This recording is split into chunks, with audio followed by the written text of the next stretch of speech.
Salut tout le monde, nouveau numéro de Check Ball, le mag, toute l'actualité du basket 3-3 national et international, ici à Nantes, où a eu lieu l'événement 3-3 de l'année. Un événement dont on va vous parler tout de suite dans le sommaire. L'actu du mois, c'est l'Open de France à Nantes, l'événement incontournable de la Fédération française de basket qui a bel et bien eu lieu malgré la Covid-19, un tournoi qui n'a rien à envier au circuit mondial, tant le niveau était haut. La vague 3-3 est mondiale. Diana Gandega, ancienne internationale malienne et actuelle organisatrice de tournoi de 3-3, nous parlera de la croissance du basket féminin sur le continent africain. Rencontre aussi avec la Fédération française de basket. Comment organise-t-on un événement tel que l'Open de France? Pourquoi la Fédération française de basket a-t-elle parié sur le 3-3 bien avant les autres pays? Réponse avec son président Jean-Pierre Ciuta et Sébastien Vautier du service événementiel. En à peine 5 ans, elle s'est fait une place dans le paysage national et international 3-3. Celle qui est née aux portes de Nantes il y a 24 ans est dotée d'une vitesse et d'une vision du jeu qu'elle seule maîtrise. Caroline Herriot est la petite joueuse de 3-3 qui fera encore parler d'elle dans quelques années. C'est le portrait du mois. Et comme d'habitude, nous terminerons ce numéro avec la brique du mois ou quand un ballon décide de jouer au basket tout seul.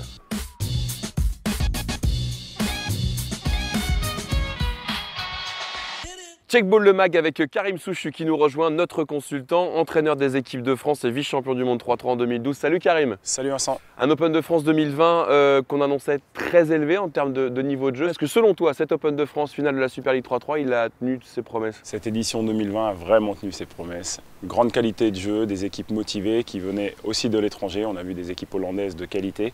Une équipe belge qui malheureusement n'a pas passé les cuts mais qui était aussi une très bonne équipe. Et franchement, le niveau de cette année, top.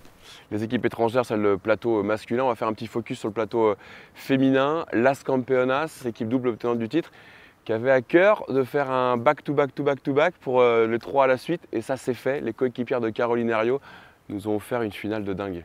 Oui, Caroline Herriot qui est d'ailleurs montée vraiment en puissance sur la finale. 3 victoires de suite sur l'Open de France, ça ne s'est jamais fait, c'est la première fois. Félicitations, vraiment une belle finale féminine avec 2 équipes vraiment engagées et de qualité.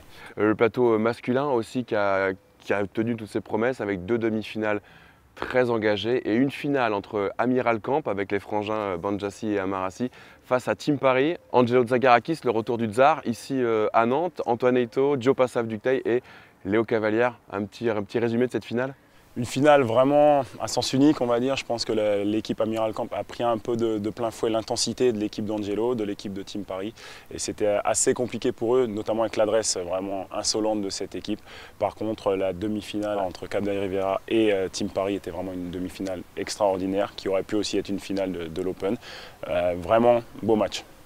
Et cerise sur le gâteau, Karim, les gagnants de l'Open de France cette année à Nantes, évidemment gravent leur nom au palmarès de la Super League, mais partiront au mois de septembre prochain en Roumanie pour rejoindre le World Tour, le circuit mondial de la FIBA. Team Paris va voyager. Toujours intéressant de voir nos joueurs aller se frotter vraiment à l'élite mondiale du 3-3. Cette année c'est à Bucarest, j'espère que ça va bien se passer. On a vu le niveau de nos joueurs, on va voir leur niveau sur le World Tour. Et puis on va aussi voyager, Karim, avec toi ce mois-ci dans Check Ball pour l'interview internationale.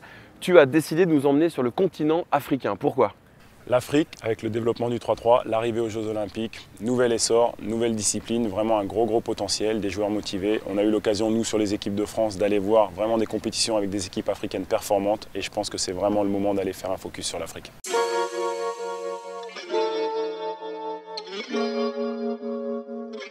Salut Diana. Salut Karim. Alors, est-ce que tu peux un peu te présenter, nous parler un peu de ton parcours basket? Alors, je suis une ancienne internationale 5-5 pour l'équipe nationale du Mali. J'ai eu la chance de participer au JO de Pékin en 2008, différentes Coupes d'Afrique, tournois pré-olympiques, championnat du monde. Et maintenant, je me reconvertis au 3-3. Est-ce que tu peux nous parler un peu de ton attachement justement à l'Afrique et expliquer un peu ce qui t'attache vraiment à ce continent qui a un gros potentiel? Exactement, un très gros potentiel. Moi, j'ai la chance d'avoir 3 nationalités, française, malienne et sénégalaise. C'est vraiment du hasard où j'ai pu découvrir mon pays, le Mali, parce qu'avant d'intégrer l'équipe nationale, j'avais jamais mis les pieds là-bas. Et c'est l'équipe nationale qui a fait en sorte que j'ai pu connaître un peu mes origines et tirer aussi mon papa qui est malien mais qui avait un peu délaissé son pays. Maintenant, l'Afrique commence à prendre son essor au niveau sportif, notamment au basket. Et on peut voir même dans les grandes compétitions, que ce soit les championnats du monde ou les Jeux Olympiques, qu'on commence à avoir une place importante, qu'on commence à battre des équipes européennes et qu'on arrive, l'Afrique arrive.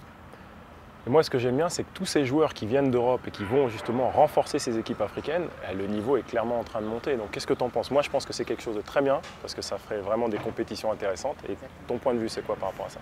Alors, moi, je trouve que ça a bien évolué depuis 4-5 ans parce qu'on voit que les jeunes africaines, je parle plus pour le côté féminin, s'expatrient, vont se former à l'étranger parce qu'on n'a pas toute la formation qu'il faut pour l'instant en Afrique.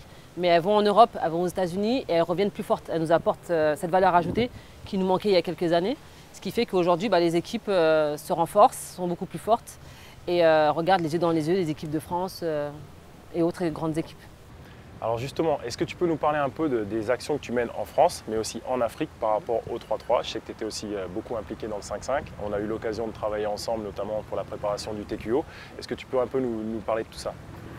Alors, au comité de basket du Val d'Oise, je suis général manager, donc ça m'aide aussi à pouvoir organiser pas mal d'événements sportifs et féminins, où vraiment je donne le maximum pour pouvoir donner une vitrine à cette niche. Et avec le Driss Paris, qui est une société d'événementiel, on organise pas mal de tournois 3-3. Et voilà, on touche un peu des joueurs qui viennent de France, qui jouent à un niveau régional, aux équipes internationales de Serbie, de Russie, de Hongrie. Et le 3-3, c'est le futur. Donc qu'on le veuille ou non, c'est le futur. Il y a les JO qui arrivent l'année prochaine et il faut s'y mettre. Justement, en parlant du futur, comment tu vois l'évolution du 3-3 maintenant que c'est un sport olympique, notamment pour l'Afrique? Je pense que c'est une belle occasion. C'est une très belle occasion. Nous, au niveau du Mali, les filles sont vice-championnes d'Afrique. Elles ont perdu en finale contre l'Égypte. Et on retrouve beaucoup de joueuses de 5-5 justement qui vont se greffer dans ces équipes 3-3. Donc c'est nouveau, mais on pulse. On a la chance d'avoir le président de la FIBA qui est malien, à Maniang. Et pareil, qui veut vraiment que le Mali et d'autres pays africains aient leur place au niveau international sur le 3-3. Ta sœur, Touti, faisait partie en 2012 de la première présélection qui préparait les championnats du monde. Est-ce que tu en as parlé avec elle du 3-3? Est-ce que ça t'a inspiré? Quel a été son retour par rapport à ça?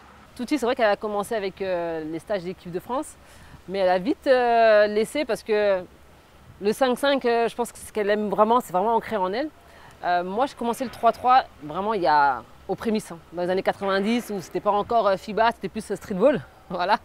Donc c'est vrai qu'avec l'avènement de cette discipline, je me suis remise dedans. J'ai remis les baskets pour retester à l'Open de France là, et c'est juste génial.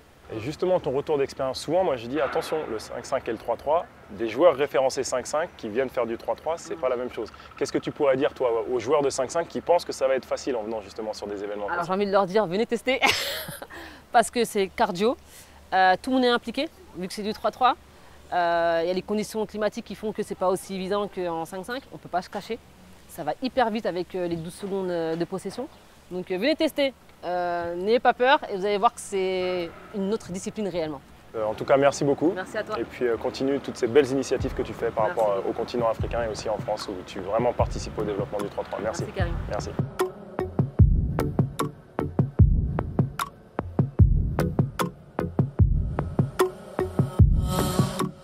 Toujours sur le site de l'Open de France 2020, finale de la Super League 3-3 ici à Nantes, et nous avons le plaisir de recevoir Jean-Pierre Ciutat, le président de la Fédération française de basket.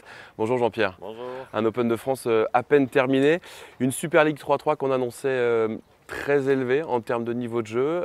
Est-ce que selon vous, cet Open a tenu toutes ses promesses? Ah oui, tout à fait. Bon, malgré les conditions liées à la pandémie, c'est vrai qu'on a eu un très bon cru cette année, avec beaucoup de joueurs professionnels qui sont venus, donc ça montre un intérêt croissant sur cette discipline. Bon, cette discipline est naissante et on s'aperçoit que de plus en plus le niveau monte. Un vrai succès populaire malgré tout, avec des tribunes qui ont été pleines pendant l'Open de France et pendant les différents tournois de qualification. Oui, ça me rappelle, bon, on était venu en 2017 ici sur la Coupe du Monde et on a retrouvé cette ambiance. Ça montre bien que c'est je dirais une vraie discipline qui monte, qui intéresse, c'est facile d'accès, bon, il y a l'ambiance, il y a la musique, etc. Donc je pense que c'est quelque chose qu'on va retrouver de plus en plus grand, de plus en plus fort.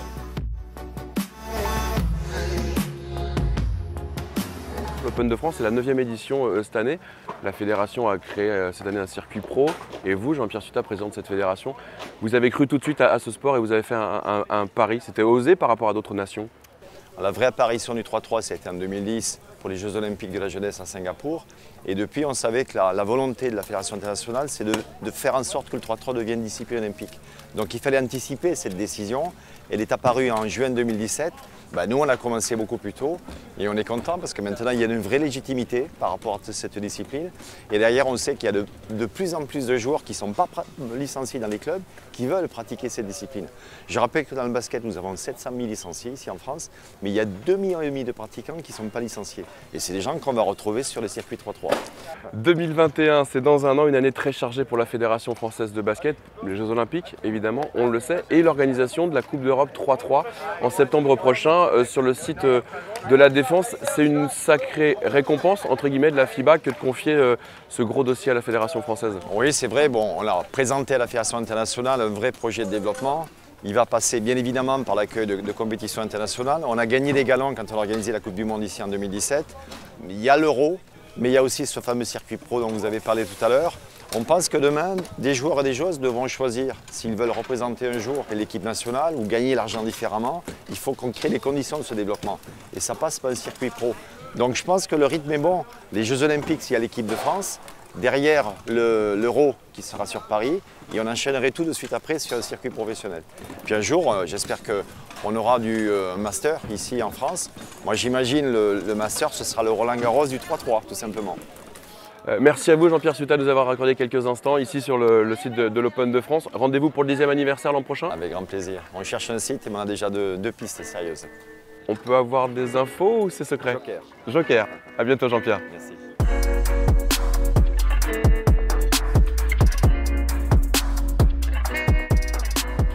Checkball le Mag, c'est aussi l'occasion de découvrir, comme chaque mois, ou redécouvrir une règle du 3-3. Ce mois-ci, Karim, tu as décidé de mettre en avant la règle de la prolongation, le fameux overtime. Règle essentielle, controversée du 3-3. Première équipe qui marque 2 points et non qui a 2 points d'avance gagne le match. Les images tout de suite, nous sommes sur la Coupe du Monde 3-3 à Amsterdam en 2019. L'Espagne rencontre la Hongrie. Match très serré, quart de finale. L'Espagne qui passe devant avec un panier à 1 point. Et la Hongrie peut gagner le match sur un panier à 2 points. L'Espagne récupère le rebond, balle de match. Et là, toute la subtilité aussi du 3-3. La joueuse a un lay-up tout seul qu'elle rate. Et derrière, sanctionnée directement sur un tir à 2 points de la joueuse hongroise. Match plié. La Hongrie ira jusqu'en finale. Insane! Unbelievable!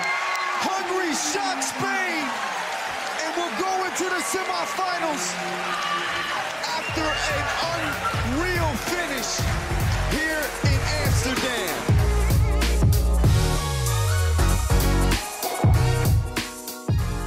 Comme vous le savez, chaque mois, nous nous intéressons à une joueuse ou un joueur de 3-3. Nous sommes à Nantes ce mois-ci.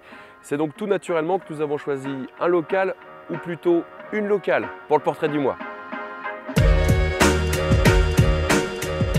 Elle naît à Saint-Sébastien-sur-Loire, juste à côté de Nantes en 1996. Elle commence le basket à l'âge de 10 ans et se lance dans le 3-3 en 2015. Elle vient de remporter son 3e Open de France ici à Nantes, après Toulouse et après La Rochelle. Elle a également remporté le championnat du monde universitaire en Chine, c'était en 2016. Caroline Herriot est dans Checkball le Mag. Salut Caroline. Salut. Retour sur l'Open de France 2020, une 3e victoire consécutive ici, chez toi. Tes impressions? C'est juste énorme, je pense, ce qu'on a réalisé hier, parce que là, avec toutes les conditions, c'était très spécial. Donc vraiment, on ne savait pas trop comment ça allait se passer, et vraiment juste super contente du résultat. Et cerise sur le gâteau, cette année, avec ton équipe de Las Campeonas, tu as été élu MVP du tournoi. Oui, cerise sur le gâteau, et surtout, je vais remercier mes coéquipières parce que sans elles, c'était juste pas possible. Et puis le 3-3, on le disait, tu as commencé très récemment, en 2015, et de manière un peu particulière, c'est presque le hasard qui t'a envoyé sur un terrain de 3-3. Ouais, c'est vrai que j'ai commencé le 3-3 un peu par hasard. En 2015, je faisais partie de l'équipe universitaire de 5 contre 5, et j'ai reçu un coup de fil du coach de l'équipe universitaire de 3 contre 3 qui m'a dit qu'il lui manquait une joueuse pour partir au championnat de France universitaire. À l'époque, c'était à Poitiers. Au début, je ne savais pas trop quoi en penser, puis finalement, je suis partie. J'ai été championne de France cette année-là, et voilà, depuis, j'ai jamais arrêté. On a l'impression que depuis 5 ans, tout te sourit. 2018, c'est une belle année également pour toi, avec une médaille d'or aux Jeux méditerranéens à Tarragone et une première place au classement individuel mondial.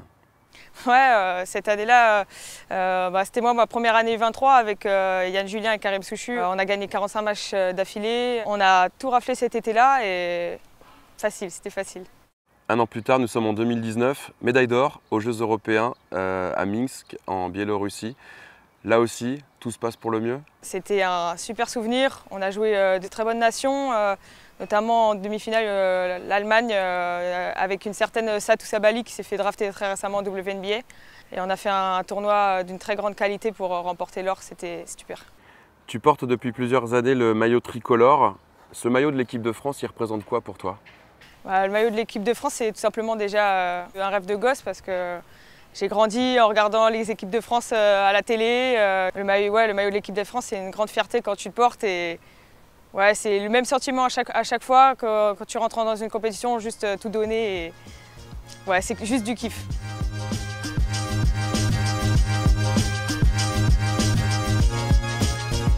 Tu avais aussi un autre rêve de gosse, c'était jouer contre les meilleures joueuses du monde en 3-3. C'est le cas aujourd'hui, ça fait quoi? Forcément, quand tu rentres sur le terrain, c'est toujours un petit peu impressionnant de dire que moi, Caroline Herriot, j'arrive là et je joue contre les meilleurs. Après, voilà, je pense que j'ai travaillé dur pour ça. Donc aujourd'hui, quand je me retrouve face à elle, c'est juste une énorme fierté et une reconnaissance de tout le travail que j'ai accompli jusque-là. Les meilleures joueuses du monde, souvent plus grandes que toi. Tu mesures 1,65 m. Tu fais partie des plus petites joueuses du circuit français et du circuit international. Petite par la taille mais grande par le talent. Comment tu compenses cette taille sur le terrain? Ouais, c'est vrai que ma taille, ça a souvent freiné certains coachs, certains sélectionneurs parce que voilà, c'était une petite taille pour une joueuse de basket. Mais c'est vrai qu'aujourd'hui, j'arrive à le compenser, je pense, par ma vitesse. Ma vision de jeu, mon intelligence de jeu, j'arrive à le compenser assez facilement et à réussir à gérer ça comme un atout finalement. Quand on est sportif pro, quand on est joueuse pro de 3-3, il faut aussi gérer les petits bobos. On vient de parler des bons souvenirs, il y a aussi des moins bons souvenirs et on en parle très régulièrement dans Checkball. Le premier souvenir qui passe pas forcément, c'est la Coupe du Monde du 23 en 2018. Qu'est-ce qui s'est passé? La Coupe du Monde du 23 en 2018, comme on l'a évoqué avant, c'était cette fameuse année où on a presque tout raflé avec les U23 et on est arrivé à la Coupe du Monde en ultra favorite.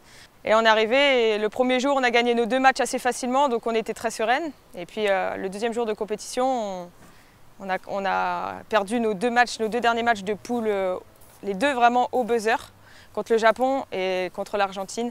On s'est fait éliminer de la Coupe du Monde notre Coupe du Monde c'était en Chine, mais la Coupe du Monde, on était ultra favorite au buzzer.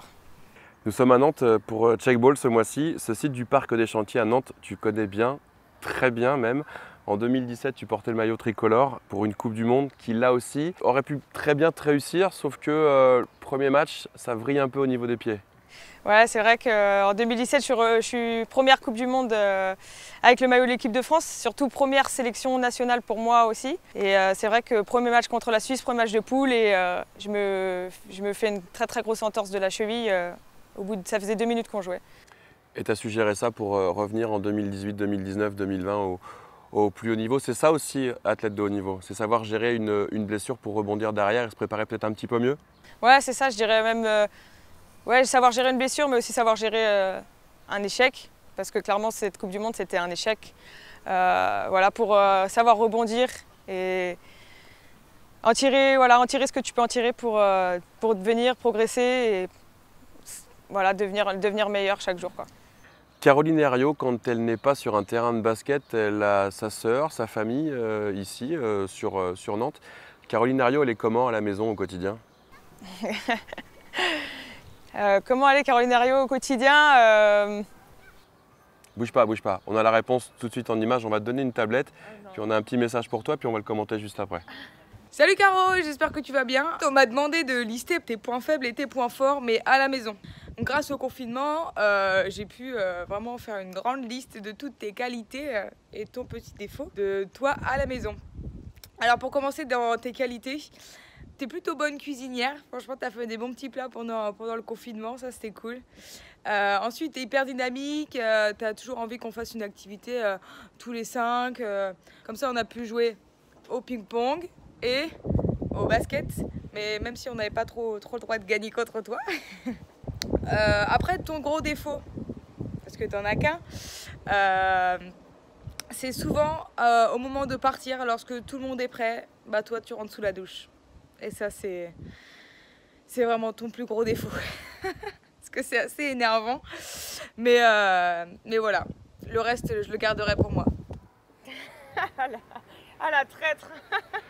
Ta frangine, Mario qui balance un peu, donc quand il faut ranger la maison, toi tu pars très vite à la douche. Mais tu es surtout, on vient de le noter et de le comprendre, très bonne cuisinière. Merci Caroline Herriot d'avoir été avec nous dans Checkball le MAG ce mois-ci. À très bientôt sur le circuit français et sur le circuit mondial. Merci Vincent et merci à Checkball pour l'invitation. Et puis à bientôt, à très bientôt.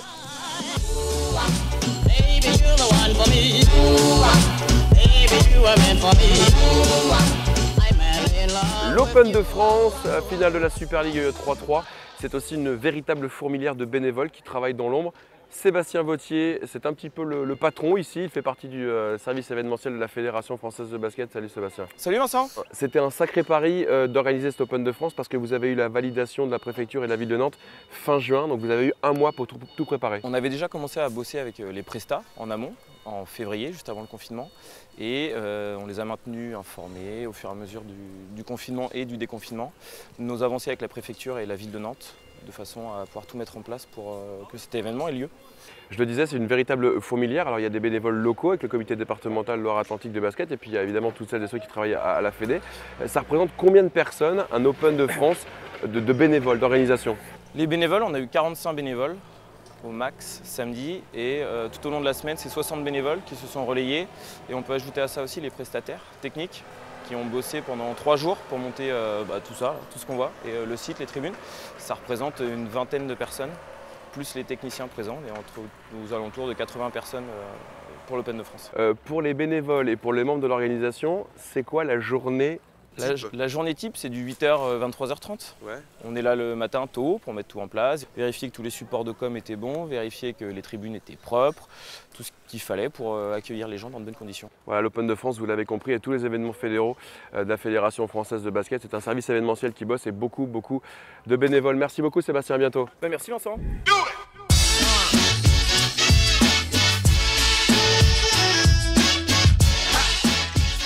Comme à chaque fois dans Checkball le MAG, juste avant de se quitter, c'est la brique du mois, la petite touche humoristique ou un petit peu décalée. La brique du mois, Karim, tu as choisi une image sur le World Tour où quand un ballon décide lui aussi d'interférer sur le jeu. J'ai choisi de prendre un grand shooter du World Tour, Marcos Dero. On va voir pourquoi. Les images tout de suite.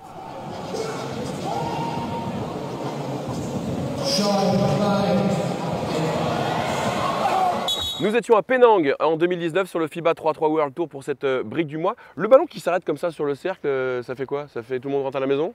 Entre deux, la règle, balle à la défense. On avantage la défense sur ce genre de situation. On vous en parlera très prochainement dans un autre numéro de Checkball le MAG, évidemment. On se quitte en revoyant la brique du mois. On espère que vous avez aimé l'émission. Si c'est le cas, les réseaux sociaux, vous likez, vous commentez, vous partagez. Et on vous donne très prochainement rendez-vous pour un nouveau numéro de Checkball le MAG. Salut tout le monde. Salut Karim. Salut.